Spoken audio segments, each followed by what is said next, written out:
Bismillahirrahmanirrahim. Assalamualaikum warahmatullahi wabarakatuh. Selamat pagi anak-anak. Bagaimana kabar kalian pada pagi hari ini? Alhamdulillah, semoga kita semua selalu diberikan kesehatan oleh Allah Subhanahu wa Ta'ala. Amin, amin ya Rabbal 'Alamin. Baiklah anak-anak, sebelumnya Ibu akan memperkenalkan diri terlebih dahulu. Nama Ibu Salsabila Fabiana, biasa dipanggil Bu Salsa. Sebelum memulai pembelajaran pada pagi hari ini, marilah kita bersama-sama membaca basmalah terlebih dahulu. Bismillahirrahmanirrahim. Semoga dengan membaca basmalah tadi akan memperlancar kegiatan pembelajaran kita pada pagi hari ini. Baiklah anak-anak, materi yang akan kita bahas pada hari ini yaitu tentang hasad, dendam, ghibah, fitnah, dan namimah.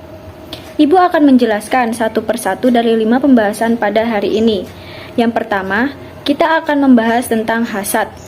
Sebelumnya Ibu akan bertanya kepada kalian, tahukah kalian apa itu hasad?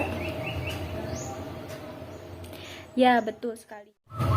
Hasad atau dengki adalah perasaan tidak senang terhadap orang lain yang mendapatkan nikmat dari Allah Subhanahu wa Ta'ala.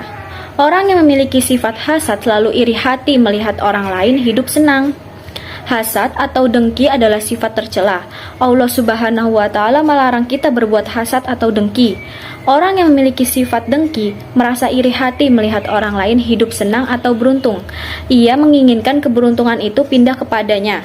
Karena hatinya selalu kotor, orang yang dengki itu akan sia-sia amal ibadahnya terhapus oleh sifat dengkinya.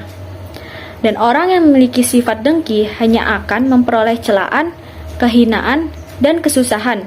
Bahkan para malaikat melaknat orang yang memiliki sifat dengki. Terdapat sebab-sebab timbulnya sifat hasad, yaitu yang pertama, tidak bersyukur terhadap nikmat yang diberikan oleh Allah, merasa kurang dan tidak puas terhadap nikmat yang dia terima. Dan yang kedua, ada perasaan tidak senang kepada orang lain. Yang ketiga, adanya perasaan tinggi hati atau tidak senang ada orang lain yang melebihi atau lebih baik darinya. Dan terdapat pula cara menghindari sifat hasad, yaitu yang pertama, senantiasa bersyukur terhadap nikmat Allah. Yang kedua, berusaha menyenangkan orang lain. Dan yang ketiga, bersikap rendah hati. Pembahasan kita yang kedua yaitu tentang dendam.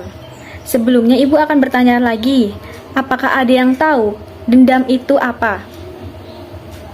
Ya, betul sekali. Dendam artinya berkeinginan untuk membalas. Allah Subhanahu wa Ta'ala sangat membenci orang yang pendendam karena sifat pendendam sangat membahayakan dan merugikan orang lain.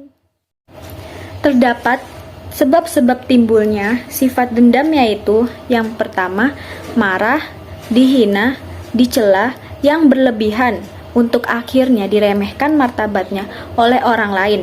Ia ingin membalas agar orang yang menganggapnya telah mengecewakannya harus merasakan kekecewaan juga seperti yang ia alami.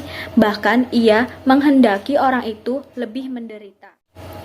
Dan cara menghindari sifat dendam yaitu dengan cara pertama, meningkatkan iman dan takwa kepada Allah. Yang kedua, mengetahui bahaya dari sifat dendam. Yang ketiga, senantiasa ingat kepada Allah dalam keadaan apapun. Yang keempat, membiasakan diri memaafkan kesalahan orang lain dengan ikhlas. Yang kelima, saling menghormati dan menyayangi sesama manusia. Pembahasan kita yang ketiga yaitu tentang ghibah. Ibu akan bertanya kembali kepada kalian semua, apakah ada yang tahu apa itu ghibah? Ya, betul. Ghibah artinya mengumpat atau menggunjing, yaitu perbuatan atau tindakan yang membicarakan aib orang lain. Terdapat sebab-sebab timbulnya ghibah. Yang pertama, ingin menghilangkan perasaan marah. Jika telah terlampiaskan marahnya, ia merasa puas. Dan yang kedua, kemegahan diri, yaitu seseorang yang ingin dikatakan hebat, mewah, dan megah. Dan yang ketiga, menganggap orang lain lemah, rendah, dan hina. Dan terdapat cara menghindari ghibah. Yang pertama, berkumpul dengan orang-orang soleh. Yang kedua, menjaga lidah dan mulut untuk selalu berkata yang baik. Yang ketiga, menyadari bahwa ghibah adalah perbuatan buruk. Dan yang keempat, introspeksi diri. Dengan introspeksi diri akan membuat seseorang merasa malu jika harus membicarakan keburukan orang lain. Dan yang kelima, perbanyak berpikir positif. Pembahasan kita yang keempat yaitu tentang fitnah. Apakah sudah ada yang tahu apa itu fitnah? Ya, betul sekali. Fitnah artinya perkataan yang bermaksud menjelekkan orang seperti menodai nama baik dan merugikan kehormatan orang lain. Orang yang suka memfitnah biasanya orang yang pengecut. Dia tidak senang melihat orang lain hidup senang atau bahagia. Ia berupaya agar orang lain jatuh ke dalam kebinasaan. Dan terdapat sebab-sebab timbulnya fitnah. Yang pertama, mengikuti hawa nafsu dan rusaknya tujuan.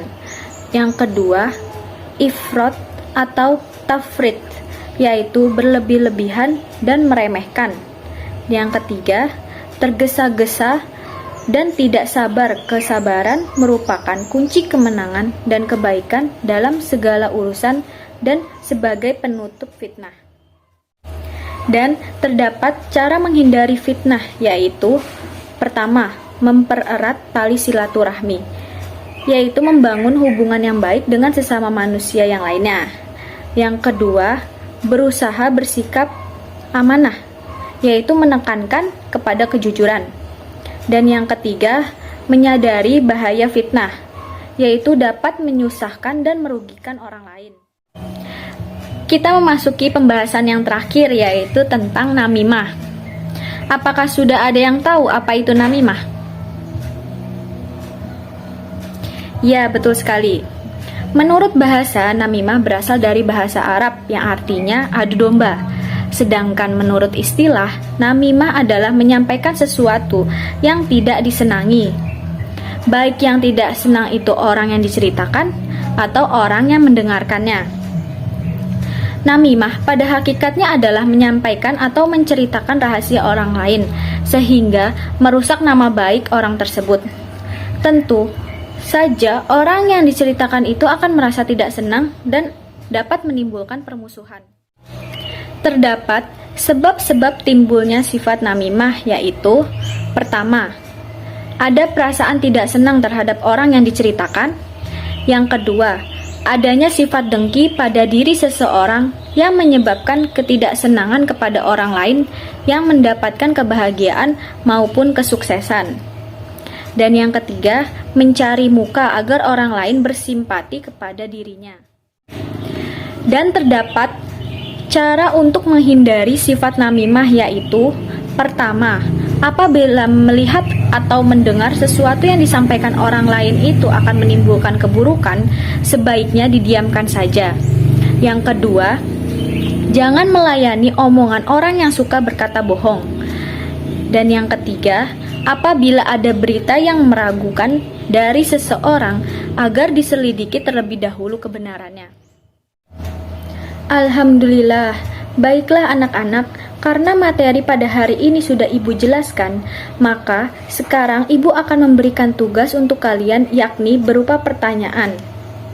Silahkan kalian catat tugas ini dan dikerjakan pada buku tugas kalian masing-masing.